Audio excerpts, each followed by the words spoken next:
Welcome back. Well, as baby boomers age, more and more adults are caring for aging parents, and that creates a lot of difficult situations, from safety at home to concerns with driving and end-of-life wishes. So our next guest helps families navigate during those very tough times. Annalie Kruger is the president of Care Right. She helps family caregivers and professionals. She knows the signs of caregiver burnout and what you can do to prevent this very common problem. Nice to have you on the show this morning. Thanks for being here.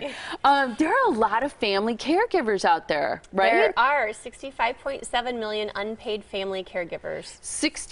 What's the number again? 65.7 million. 65.7 million. Half of them are watching right now. Yeah, yes. are at home watching. Unpaid caregivers. What's the average? Most of them are women? Most of them are women. 66% of caregivers are women at the age of 48. That's generally. young. That is young. That's young. And that's one of the issues, is that they have their own families also to take care of their own children in addition to their aging loved ones.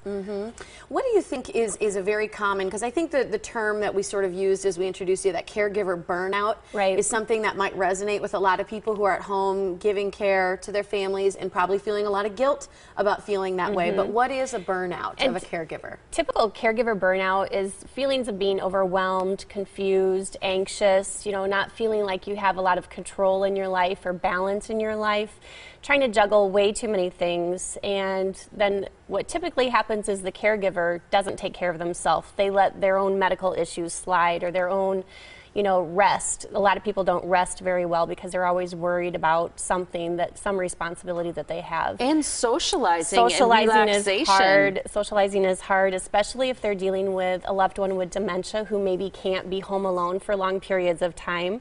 And it's hard to find someone sometimes to come into the home, especially a friend, because they don't always feel comfortable with someone with dementia. So and what do you see? They typically get isolated. What do you see as the impact on a family when dementia is part of the equation? It's very devastating. Dementia is a progressive disease, so they'll never get better. They'll never show improvement. And so what happens is there's personality changes, there's behavior changes, and mood changes. So they have, periods where they're pretty lucid, but then they also have periods where they're very confused, ask repetitive questions. They might get agitated, strike out.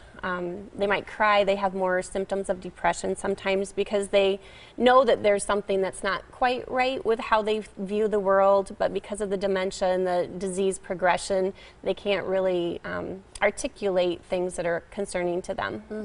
Because of a lot of these issues and more that we'll get to, you started Care Right. I started Care Right. I started Care Right April of 2011. I've worked in long-term care as a social worker and then as administrator and director in long-term care facilities for 20 years. And 9 times out of 10, I have families sitting in my office with their papers that the hospital gave them and said, oh, I'm supposed to look at all these nursing homes because the hospital's going to discharge mom tomorrow.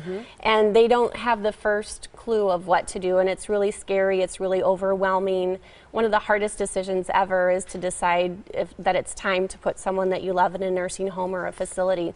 And so they don't know what questions to ask, they don't know what to even do, and so I thought, there is a need here, and I can fill that need. And so that's why I started Care Right in 2011, is to help families navigate through that overwhelming and confusing healthcare system, to help them know what questions to ask, what to look for. You're kind of a liaison. I am a liaison between the family, the hospital, the care centers, the facilities, and it just really helps with that whole feeling comfortable with where they are in their life, with having to have someone go into possibly a nursing home. And I wonder, we talked about caregiver burnout. You talk about being a liaison. Are there resources out there in the community to help people who are giving care, to help people who are making these difficult decisions? Absolutely. And kind of a lot of times pressed for time, too. Very much pressed for time.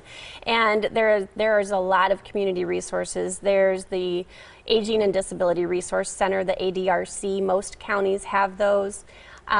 There's also case managers like myself, and then there's also home health care companies that can help and provide respite services so that the family caregiver can get a break. There's also senior centers, adult daycare centers.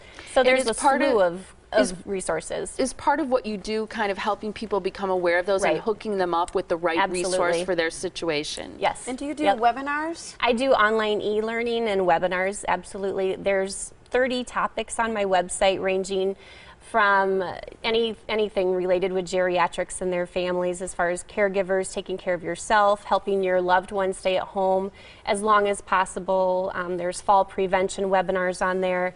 There's also another component of the webinars is relationships, having healthy relationships. The power and control wheel for domestic violence, those kind of things.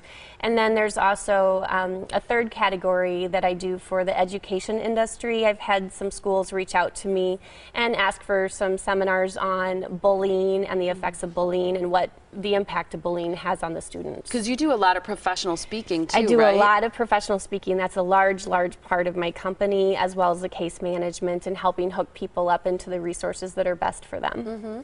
We talked to Tom in the last segment about, you know, just getting different options in terms of Medicare and things like that. And you've got this seminar that you're kind of working together on. It's called Portrait of a Caregiver. It's going on Tuesday, the 30th of April.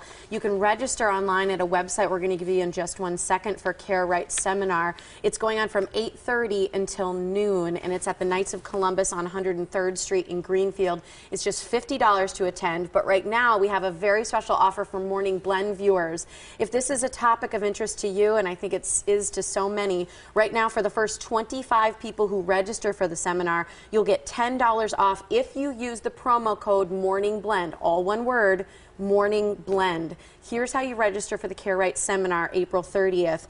You can call them at 319-290-5214 or visit the website carerightinc.com to register as well. And just think about the peace of mind that comes with having a resource or having a team like Tom talked about before with insurance. Right. This is another part of the team that can help you make difficult decisions. Absolutely. Tom is a big piece of my network because we work with the same, you know, population of people, and that's our goal for both of our businesses, to really help people get in the right place that they need to be. That's great. Nice to have you on the show, Emily. Thank you. Thanks for your time.